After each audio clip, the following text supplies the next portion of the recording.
The indications for liver transplantation in pediatric population are different from that in the adults. The most common indications are biliary atresia, which means imperfect development of the biliary system in children, Wilson's disease, metabolic disorders. These are the common indications. Apart from this, viral diseases and acute liver failure are also quite common in our country. All these indications cover up almost 80% of the cases where liver transplantation in pediatric population is indicated. The pediatric population is unique in the sense that the liver disease affects their overall mental and physical growth. So while evaluating any kid for a liver transplantation, we have to be sure that the liver transplantation would also contribute to their overall mental and physical growth. Therefore, a detailed workup including consultations from different departments is always done to be sure that once the child's liver is good and working, he will be a common kid and will be able to go to school and will be developed like a normal kid. Therefore, the evaluation process indicates and covers a lot of body organs and physical as well as mental growth. We involve a pediatrician, a pediatric cardiologist, a pediatric hepatologist along with intensive care specialist in this process.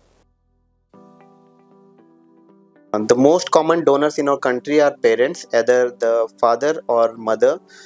Sometimes because the age of a living donor in our country is 18 to 60 years, therefore the grandparents of the kid can also be qualified as liver donors if on evaluation they are found to be fit.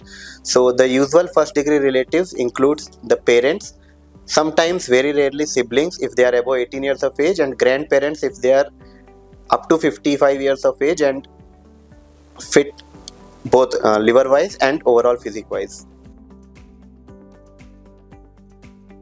So children have the unique potential of recovering quite early even after extensive stress like surgeries.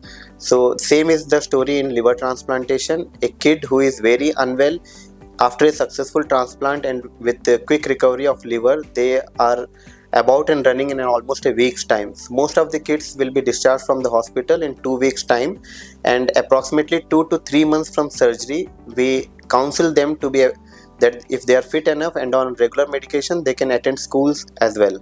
So the usual recovery period for a child after a liver transplantation is somewhere around 2 to 3 weeks, and we around 1 month of bed rest at home. After that, they are fit enough to attend schools as well. So transplantation is a big surgery, and when it comes to kids, obviously the parents will be very anxious about this surgery and about the success rates.